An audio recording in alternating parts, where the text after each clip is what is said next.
I have a lot of friends. Yeah. I'm not fucking my friends. Yeah. Yeah. Amen.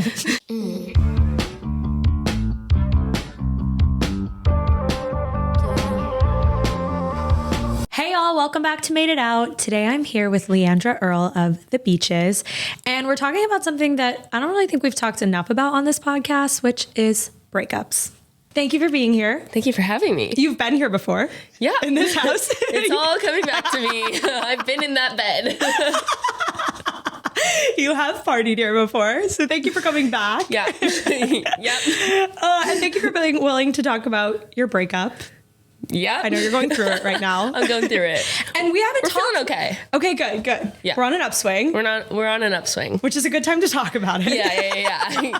If we had done this 2-3 weeks ago, couldn't have done it. Okay, catching you on the high. Yeah, I would have needed a couple more beers. Happy to have you here. I want to get into a little bit about the relationship first, though, before we dive into a breakup.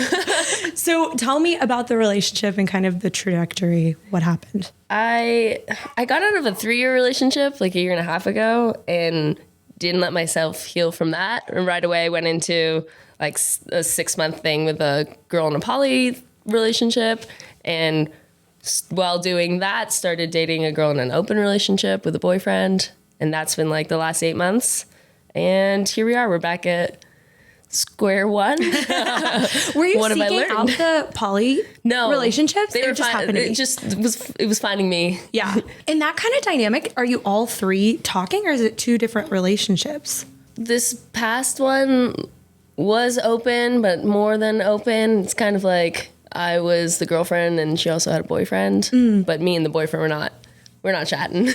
Got it. Okay. I've always wondered how that I think with works. open, like you're dating somebody and then kind of just like casually hooking up with other people. Got it. Whereas poly, it's like primary partner, but you can have other partners. Oh, okay. That's what I'm learning. Got it. But I haven't been like reading up too much about it because I think it's not for me actually. Yeah. I think I'm a monogamous girly, but that also scares me. Why does that scare you? I'm scared of like getting bored.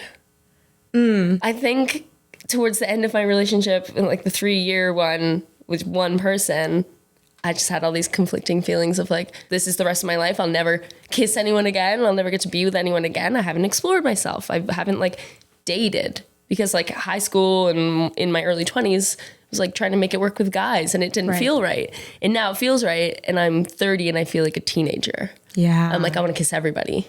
Yeah. But I also want one person. I want the stability of one person because I'm pretty anxious and I'm on the road all the time wanting someone to like talk to and vent to and be my person. But I also want to flirt with everyone. How much of that do you think is just because now you're in your 30s versus, because I do feel like dating in your 30s is different than it is in your 20s. So do you think it's an age thing? Well, because I came out so recently, I kind of feel like a teenager. Yeah. Which makes me feel pretty insecure sometimes because I'm like, oh, I'm a 13 going on 30. Yeah. I'm Jennifer Garner. I'm just a little baby. Like all my friends back in Toronto who were like in their 30s and engaged and getting married and thinking about starting families, they've known who they are since they were like 19 or something. Right. They're ready to settle down. And I'm like, oh, I've just started figuring myself out. I want to like go crazy and go on dates and feel how all of my girlfriends felt in our early 20s, where all the girls were like going on dates with guys and just having all these crushes and everything. And I was like, oh, it's not like in my head, like it doesn't feel the same way for me.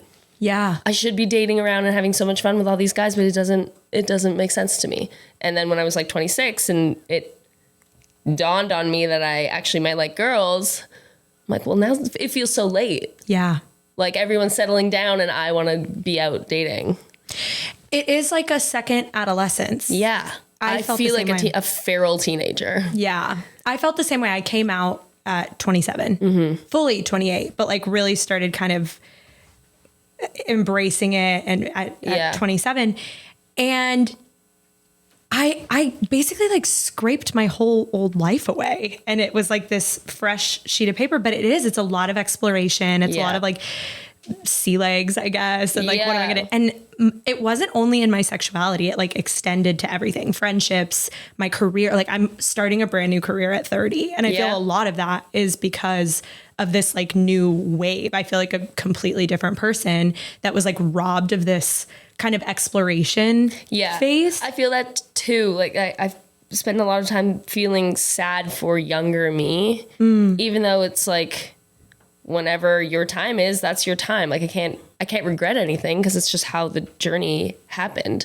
But I'm like, if only I knew and was accepting of those thoughts when I was a teenager, because if I think back, the thoughts were there. Yeah. Like, oh, what if I like girls? But right away it was like, no, that's gross. Get that out of your head. No way. The internalized homophobia is so real. Yeah. And I struggle with it now, even though I'm like lesbian of the year.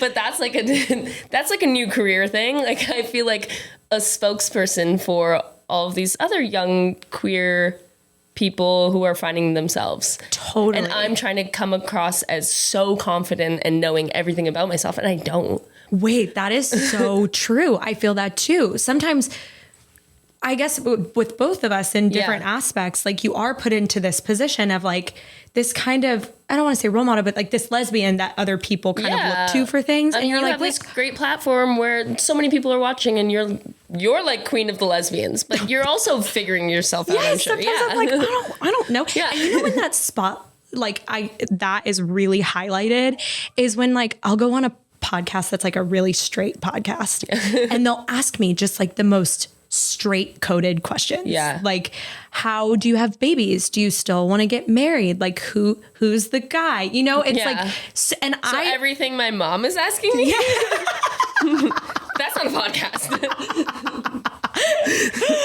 Yes, basically. And so you become this spokesperson or like a mouthpiece for the lesbian community. I'm like, whoa, I just got here, y'all. Yeah. Like, I don't fucking know. Yeah. And that can be really nerve-wracking too. Yeah. I am trying to embrace it. Like on stage, I feel like I have this confidence that it's not fake, but it's not my everyday confidence because I'm trying to figure it out. But when I'm on stage and I know that like, I just have to have this confidence for people who really need it. Yeah. It gives me the power to be that person. I'm not faking it. I'm gay. Yeah. But I mean, sometimes I've even questioned like, I came out as bi, which I feel like a lot of lesbians do. And sometimes I'm like, is that like, do I need a label? And being made fun of growing up for being called a lesbian. I'm like, well, seems like a harsh title, but I want to own that now. I don't know. There's so much to think about, especially when people are watching and listening. Well, okay. So how has that played out through this breakup? Because that's like, that will put you on shaky ground. Like going through a breakup puts you even further in that, I feel like. That has been really tough where I'm like, okay, well, I still have to be posting. And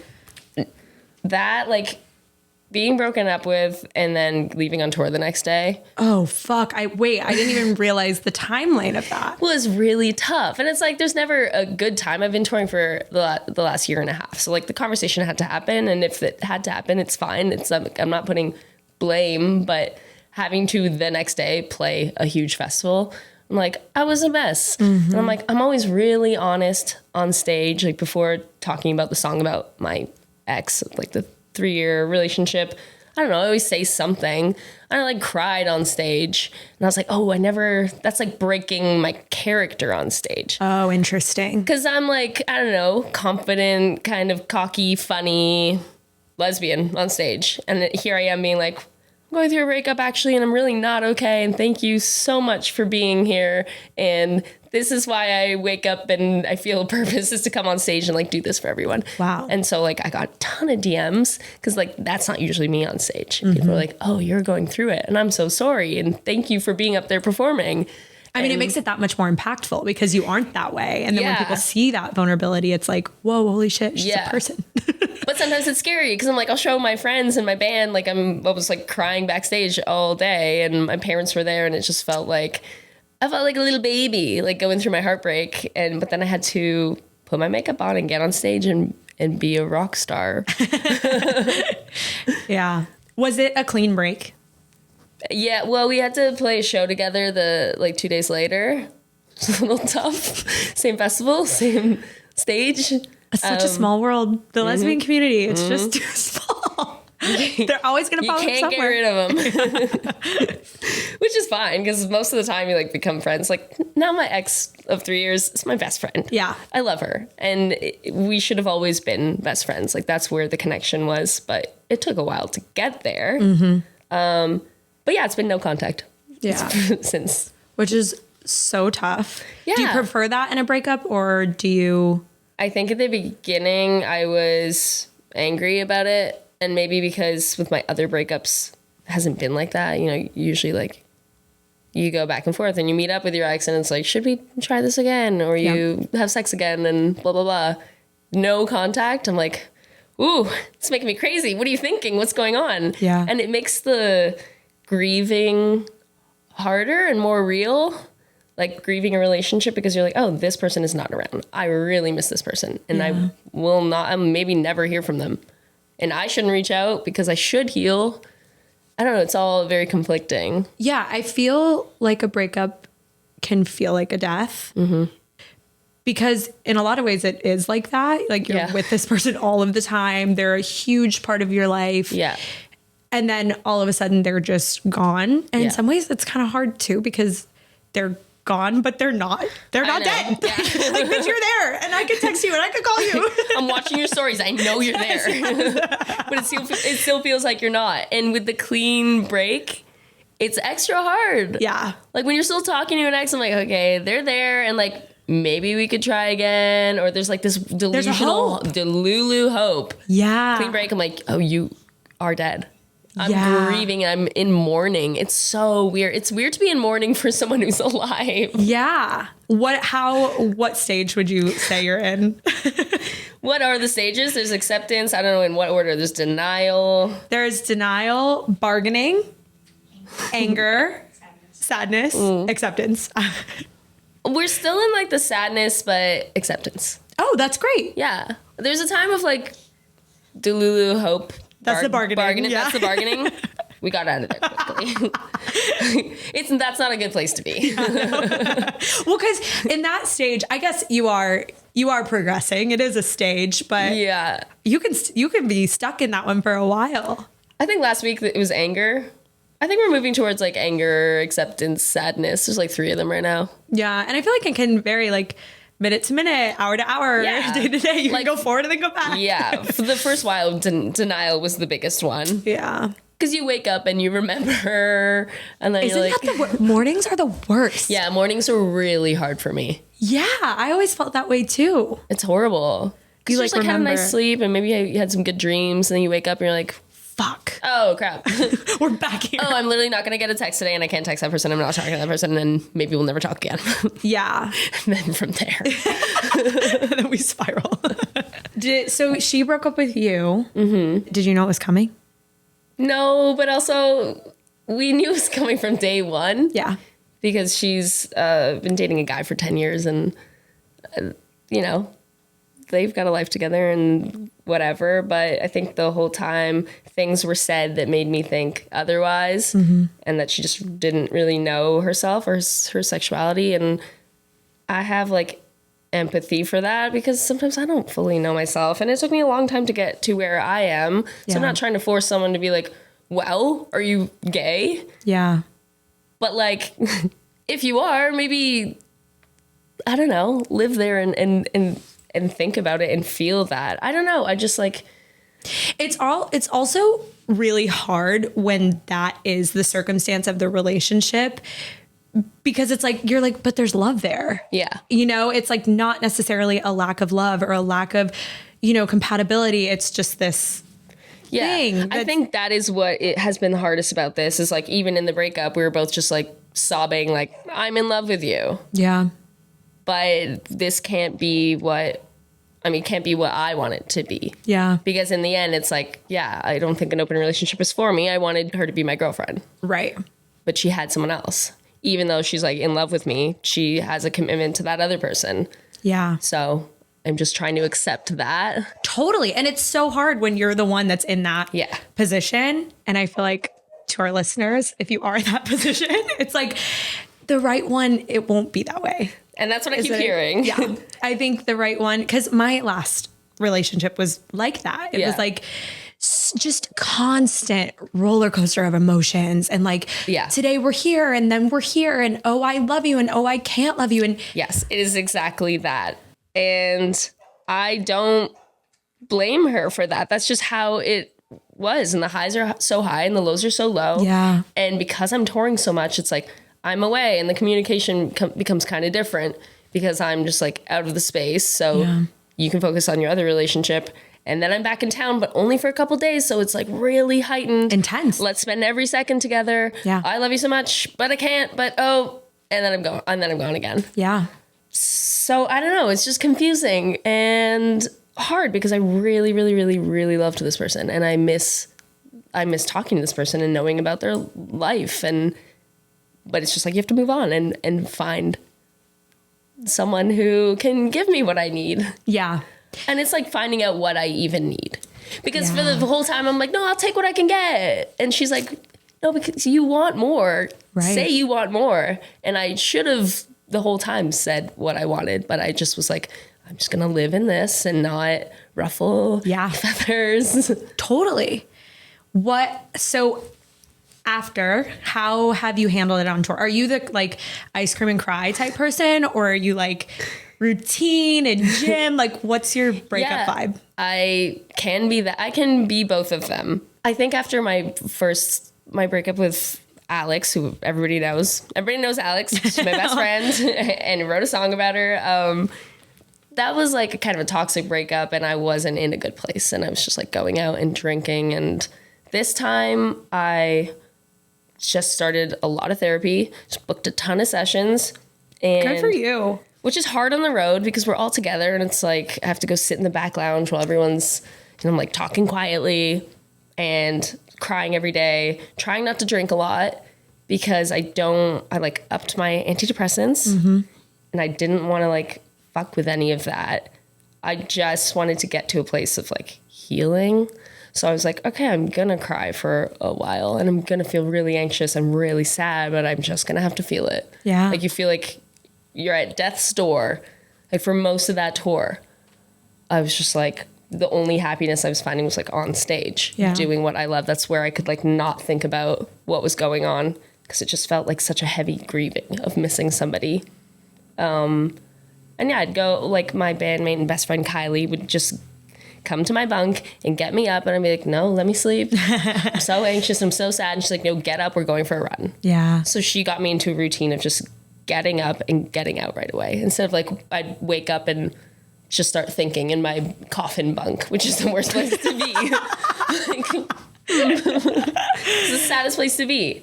So my band was really there for me to like get me into a routine and make me a person. Yeah, in some ways, it's kind of a blessing, the timing of it, because you're like in this condensed space where you do kind of have someone that can be around you and be like, okay, no, come on. Like, let's get up and out. No, my whole team, the whole crew, everyone was just like working towards getting me back on my feet. Because I'm just a little sensitive lover girl. Yeah. I feel like when I used to go through those kinds of breakups when I was younger, I would have to. And honestly, probably even in my last breakup with my first girlfriend, I have to make someone the villain. I know. Like, I have to make you the villain. And this is a flaw in me. And like, I see that. But like, we were both very flawed in the relationship. But I have to like, and I think that's why I need the clean break. That's why I need, because I just need to be like, I'm so fucking done with you. It makes sense. Like I, in the breakup, I was like, okay, well, I'm going to have to like erase you from my memory to heal. And she's like, that makes me really sad.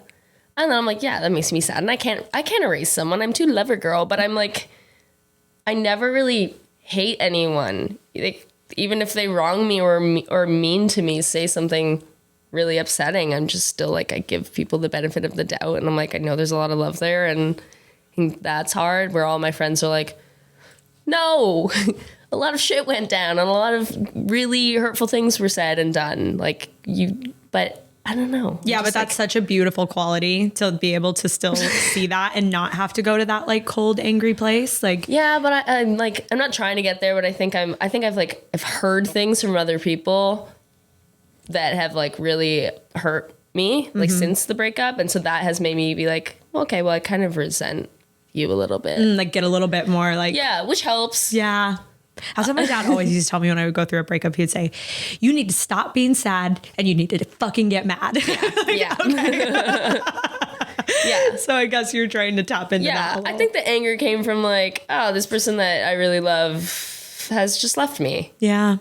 Which is like, okay, they had to for their sake and probably for my sake, but it's still a real feeling of feeling hurt that someone is just like, I can't do this anymore. I can't try or work on this. Goodbye. Yeah. I never do that. I like to work on things. If there's love, because I'm like, love is the most beautiful thing in the whole wide world. It feels so good. It's like rare that you have such a strong connection with somebody. Like I meet a lot of people and have like kissed a lot of people and whatever. And it's rare to have a connection. Yeah. I usually don't really care about anybody. It's kind of interesting hearing that coupled with the fact that you're kind of scared you'll get bored of someone. I know. That's like tough to juggle those two things. It's really, it's tough up here. Yeah. Like, I don't know what to do with that information. I think that like, okay, when I find the right person, yeah, it'll get a little boring sometimes, but it won't be the scary boredom that I think about. Like, I don't know. Yeah. I start getting existential about it all. Oh, wow. Okay, wait, take me down that road a little bit. I don't know. If I get like, I started to get it in the relationship before this one where it was like so exciting. And then suddenly it was like, just like us hanging out at her place and watching Netflix and like very normal relationship-y things. And which I could do with this most recent girl and be so content. But with that last one, and even sometimes in my long-term relationship, I would just start getting this thought of like, I don't know, like super existential of like, is this it? Is this it? And is this love? Is this a relationship? And like, oh my God, is this, I'm just gonna like grow old with this feeling and die and like, whew, and then it's like, I gotta go home. I mean, I think that's get fair. up and go home. I think that like society paints love and like the movies and books and all these rom-coms and the fucking Disney movies. And it's like that, I'm sorry, that's not it. Like we're at the house, we're doing chores, we're running errands. It's like most of life is the boring. Yeah. And I think, I don't know, I think when people become disenchanted or like when you're scared, it's like, I think it's just looking through it from a different lens. Like it's going to be that way. And it's like, who do you want to spend those moments with? Or I even look at it as like the times where things get really hard and tough and like you're going through grief and like those really tough moments. It's like, who's the person that you want in those moments? Absolutely. You know? And I think I have to dive more into that and the fear of like normalcy and sometimes boredom versus the like intense infatuation and crush. Like that is not a forever thing. But I think because it still feels new to me, I like really want that feeling. So I'm not tired of that feeling yet because I never had that growing up. With like I tried to force it with guys because all of my friends were like, this is how I'm feeling about this guy. And I'm like, oh my God, this crush is so intense. And I'm like, yeah, same. But I never really felt it. Totally. So most of my life I was like, am I asexual or like I just don't like anybody? And now that I'm like, oh, I can have this feeling with girls, I'm like really living in that crush stage. And I'm 100%. Scared to lose it. I'm just like scared to settle down. Yeah, like chasing that high. Totally. Kind of chasing the high right now. Even though it's fucking me up. That's like really insightful. There's a lot of wisdom in that. I like that. I've never heard it before. Is there any hope of a friendship in the future? They hoped. In the breakup, it was like, I want you in my life forever, and I hope we can, I don't know where our relationship is going to go. She's like, not to give you hope, I don't know where it's going to go. I'm like, I can't think about that right now. Yeah. Because I love you so much that I want to date you. I'm not going to be like, well, friends is cool. I have a lot of friends. Yeah. I'm not fucking my friends. Yeah. Yeah. Amen. But I'm not like dreaming about, I don't know, romantic things with my friends. Like I have a lot of friends who are there for me, who aren't putting me through this. Yeah. And who know themselves. Yeah. I don't know. I'm best friends with my ex now, and I never would have thought that was possible. So it's not off the table. It is so rare for me to have hatred towards somebody, and I definitely don't hate this person. I love them. But I cannot think about being friends right now. Yeah. And I don't know where that could change in a month or two. And I could find my person and then be so cool with being friends and like, oh, maybe that's what we should have been all along, but I'm not there. That takes time. Yeah. Yeah. I've never understood the switch right away from like being with someone to being friends. I think it just leaves so much room for things to be messy and like harder. Yeah. So I think that's great. Yeah. My first ex, like Alex, kind of forced me into an immediate friendship, which I wasn't ready for. And I let her do that. I just had zero boundaries. Yeah. Because it was my first breakup. And she's apologized recently. She's like, that was just horrible. And I shouldn't have done that to you. And because it just took so long for both of us to heal. Yeah. Right away going into, you're not actually friends right away. What do you think are the other big lessons that you've learned through the breakup, like about yourself and love in general? I think I've really learned to just lean on my friends and like dive into that love. Because when I'm in these intense crushes, I'm like, I'll do anything for the girl and like kind of like fuck off to my friends. And then when I've been going through this horrible breakup, I'm like, oh, but they've all been here for me. And it's this new kind of love that isn't like in a relationship. It's just these friendships that are like family, and I just want to spend all my time with them. And I just feel so appreciative for the people in my life that are not like romantically, because I'm obsessed over the romantic part of my life right now. Totally. I think that's a lesson that we all could learn. I think, again, like society puts so much emphasis on this romantic partner love, and it's like that's just one piece of your life and one piece of the puzzle, and I'm very obsessed with it. So I think especially in this past month or two, I'm like falling in love with my friends. Yeah. And it feels really beautiful. Like I'm obsessed with them. They have just like shown up for me. So many people, even like friends who I never would have thought. Anyone who's like checked up on me or like asked me to hang out or get a coffee, it like means the world to me. Yeah. And I'm like, okay, I will do anything for you guys. And I'm just obsessed. I mean, I feel like ultimately that's going to help you too, like with the next partner, because then your need for this like romantic partner kind of just becomes less and less. And so it allows you to kind of see with more, I guess, open eyes or like clearer perspective. I don't want to put everything into the romantic relationship and then like let my friends down. Like I just don't want anyone to feel like second place to a romantic relationship. I want to focus my time still on like family and friends, because they're the ones who have like always been there for me. Yeah. Checks and balances. Yeah. And I think it's been nice when I've missed like texting and talking to like my person all the time. I'm like, okay, my friends have been good about my people. So it's like, tell me one thing that happened today that's just like one positive thing. And I just focused all of my like relationship texty into them, just checking in on them and FaceTiming them. And that's been really nice. Yeah. And I'm sure your friendships have strengthened. Yeah. I love that. Yeah. What is your biggest piece of advice for someone who's going through a breakup? It feels like it's the end of the world. There's so many days where I'm like, am I dying? This feels like I'm dying. So your body is just in shock. But like, it's so cheesy, but every day I just say, take it day by day. Yeah. Because I've learned that every day is different. There are good days and bad days. And for my other breakups, when it feels like the end of the world, I really spiral about even waking up the next day.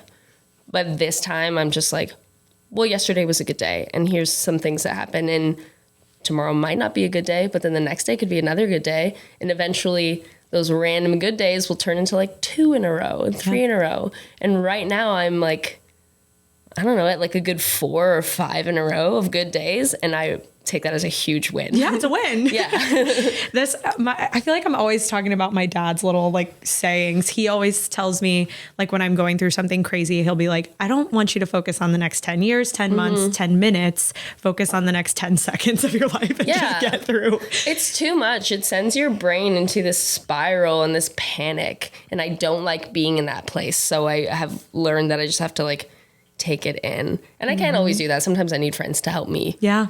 Get that perspective, but it's just so important to know that each day is different. Yeah. It's a presence practice. Yeah. Like not leaning too far into the past or into the future and just being right here, which can be a really hard thing to do, but yeah, I think you just have to find things to ground yourself. And whether that's like breathing exercises, which I'm not really good at because my brain always wanders. Like any therapist I've been to always tries those and I'm like, it's not going to work. But that's why like I get up and go for a run. Yeah. Because I don't know, exercising, you just like, you think you're going to think about it, but you're huffing and puffing. Yeah, you're thinking about how your legs are. Yeah, you're like, I don't want to do this. Yeah. You're not thinking about that person for like 20 minutes. Yeah.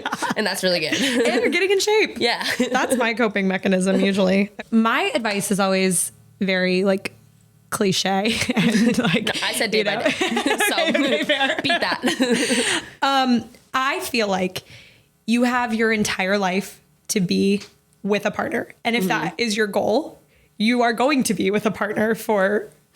So to me, when I went through like specifically my most recent breakup, I really tried to shift my lens and like my focus to like, this is possibly the last time I'll ever have to be by myself and to really enjoy time by myself. And turns out it was. And so I look back on that time and I'm like, oh my God, I'm so glad I spent it in the way that I did, which was just like really getting to know myself and how I grieve and what gets me through tough times and what I enjoy and what I don't enjoy. And I feel like I built a really strong foundation just with myself and learning who I am alone. And now I see how that really helps me in my partnership that I'm in. But you got yourself there. Which is like, I could never imagine that for myself, and maybe you couldn't, but then you got there. I could have never imagined that for myself. I was chronic relationships, even with men that I didn't even, I'm so gay. I don't fuck with men, but I was desperate for these guys to be into me, to like me, to have someone to like validate me, you know? I heavily feel that.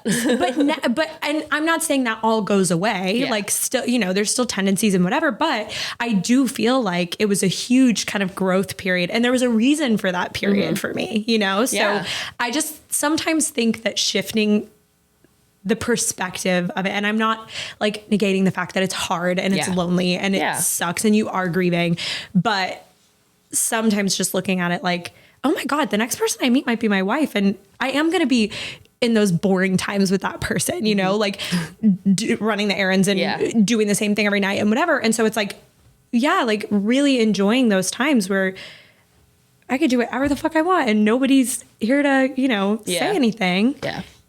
I don't know. There's something special about that too. There's something special about both. Oh, absolutely. I would like to get there. I love to be around people and I'm very dependent on people and other people's energy. And I need to lean into my alone time. Can never really take alone time. And then I think I need it. I'm scared of it. I'm scared of like being alone. What scares you about it? Being alone with my thoughts. I don't know. And really feeling the loneliness, not distracting myself, which I've been trying to do. But I'm still like kind of with people all the time. Yeah. So, I mean, I've been on tour for a year and a half. So I'm finally going to go home for a little bit. And that's when we're going to see what being with myself is like. I mean, I think I'm still very scared of my thoughts. Yeah. Like, I don't think that goes away. Yeah. And I think you find ways to channel that energy. I'm definitely not like preaching from a high horse because I struggle with it too. But I think you'll find it. I think that's great. Okay, one last question. Okay. What are you working on in therapy besides this? I know breakup? when I was driving over, because I have therapy tomorrow morning. I'm like, what have we been talking about? I've been crying about the breakup. My therapist told me to try, so when I was living on the tour bus for a month, she wanted me to try like breathing or some yoga, and I couldn't really there's no like private space. Yeah, yoga on a bus sounds tough. Yeah, or like breathing in my bunk in my coffin. I'm like, okay, I'm just gonna have a panic attack. So she had me look up meditation, which is like practicing kindness and love towards yourself, like how you would with a friend, but it's to you. So it was just like when you wake up, it's like just saying phrases that start with like, may I. So may I be happy? May I be peaceful? It's just like all these things that you're asking for the day, which I found like, I was like, oh, this sounds so cheesy. And like, I'm very self-deprecating, but I'm trying to get out of that. I used to be really bad at that. So I'm like, okay, I could probably use some love. So I've just been working on like waking up and right away just in my head, like what I want for the day, even if you're feeling so horrible. Because I was waking up and like so anxious and like, I'm sad and today's going to be a sad day, but may I like smile? Yeah. And may I feel love and show love to my friends today? May I put on a great show and just like be the person that I want to be today? It's just all these little things that soothe you a little bit. So it's kind of like faking it till you make it. It's just like, it's like a little hug to yourself. Totally. I love this kind of stuff. I'm like, I'm obsessed with it and I've never heard it put that way. Do you think it helped? Yeah. I did. I was leaning into it because I'm like, I literally don't do any homework. Like my therapist know not to give me any homework because I'm not going to do it. But I was like, I think I need this one. Yeah. I think I need this like self-soothing. I was feeling very baby, like wanting to just talk to my mom. And aside from the breakup, just being on the road for a year and a half and really missing my friends and my family and my 17-year-old cat that I love so much. Oh my God, 17. Holy shit. I know. And I'm like, wow. How is she? How is she? But I just felt like I needed coddled for how homesick I was on top of going through a breakup.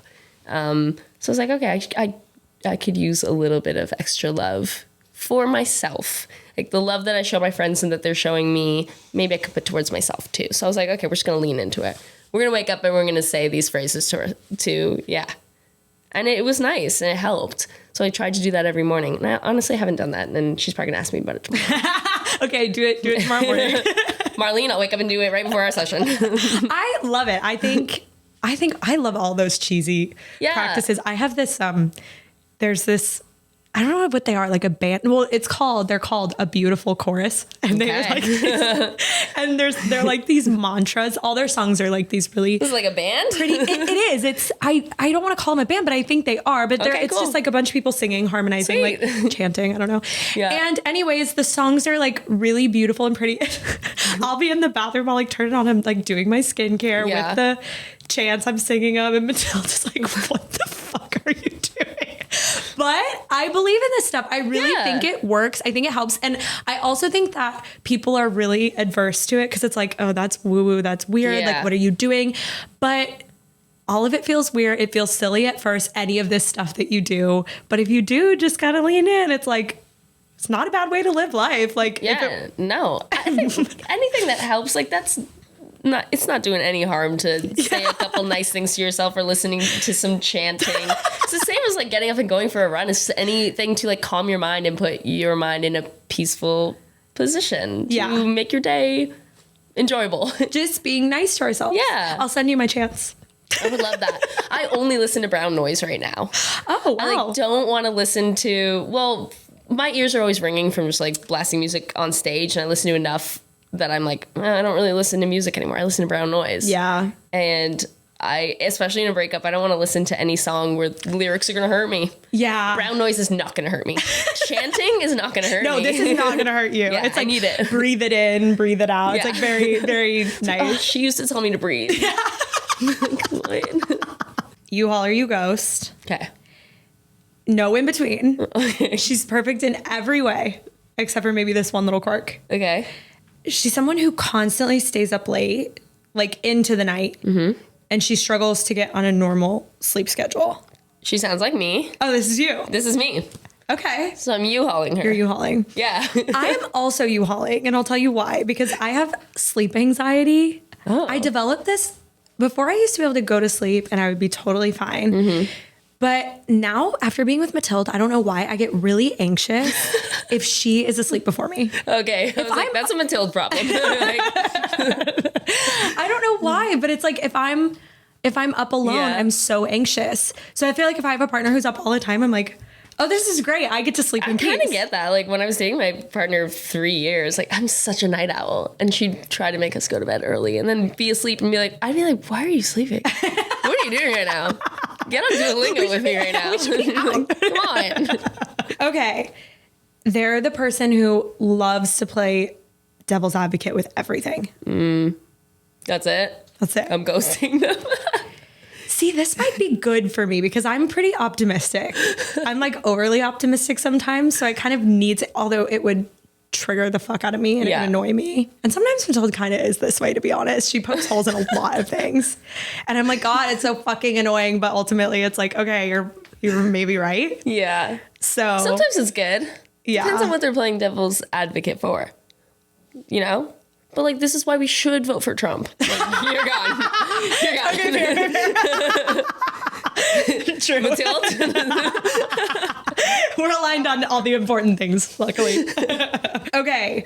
What about they love dangerous, risky sports? Oh. Jumping out of planes, bungee jumping, like extreme skiing. Whoa. Speed biking. They're kind of cool. Like, that's what my Instagram Reels is right now. This is what you hope to be? My TikTok is just like everything gay. Reels is like skydiving and bungee jumping. It's all of that. Wow, you're being called. Yeah, because it makes me like scared, but I love watching it. Would you ever do it? No. Really? My band needs me. My band needs me. I played trampoline dodgeball and I shattered my finger. So like I can't even do that. What the fuck is trampoline dodgeball? Sky Zone, do you have that here? No, Texas. We have it there, yeah. You're on trampolines, you're playing dodgeball? Oh my God. I caught the ball, my finger went right to the back. Jesus. So I can't do anything. Yeah, that's fair. Yeah, I have to like get something insured like Taylor Swift. Not quite her level, but sure my fingers. Okay, so you would want to date someone like this? Yeah, you all. But it would scare me. Yeah, I'm ghosting. I'm like afraid when Matilda leaves to drive down the street. Her skiing freaks me out. She's a big skier and she's good. So it freaks me the fuck out. You don't want her to sleep. You don't want her to ski. Exactly. This game really is just very telling about my problems. No, I would be really anxious to date someone who's into those sports. Yeah. But I think they're cool. Fair. But I can't go in the middle. I'll go U-Haul. Okay. I'm still ghosting. It's exciting. Okay. What about they love historical role play? And they insist that if you love and care about them, you will do it. What kind of historical role play? What scenes are we doing? I don't know. Like, I don't know. What's one? Like, you know, when people go to those actual places, they're like playgrounds for adults and you dress up and then, have you not heard of this? You know about Renaissance fairs? Like LARPing? No. Wait, is that the word for it? Like live action. What is it? Oh, You know yeah. LARPing? What they do in Sweet Home Alabama. I actually haven't seen it. I know what you're talking. They enact these things. Yeah, our lead singer is obsessed. I don't want to hurt her feelings and say I'd ghost. Oh my gosh, wow. I'd U-Haul. All right. I guess you were U-hauling. I actually don't mind this. I find it endearing. I think it's like cute that they're into something. And like, I do like the Renaissance fair. Like a Civil War reenactment? Yeah, that kind of thing. But in the That's bedroom. exactly what But in I'm the talking bedroom. about. But oh my God, I wasn't even talking about in the bedroom. Oh, you were? That's what the lead singer's into? No. No, sorry. Wait, did you not start the question with like where was this was just in general? Sorry. Sorry. But I guess both. I guess it doesn't stop. It goes. Oh, because I was like, I won't kink shame if that's what they want to do in the real life. It's like a hobby. It's not a kink. I'm gonna ghost. Kink, U-Haul. Hobby, ghost. Okay, that's fair. I like that. Thank you so much for being here and for sharing. Can you tell people where to find you? My address is like my social media little profiles. Social Security. Yeah. At Leandra Earl. Perfect. At the Beaches Band if you want to give the band a follow. And DM me and let's chat. Let's be friends. Amazing. Thank you so much. Thank you for having me. This is wonderful. Thank y'all for listening to today's episode. As always, help us spread the gay agenda by writing an Apple review, rating us on Spotify, and sharing it with everyone you've ever met. Made It Out is produced and edited by Matilde Jordan and worked on solely by lesbians. We fall in love fast. She is so hot but crazy. We will break up soon. Uh-oh.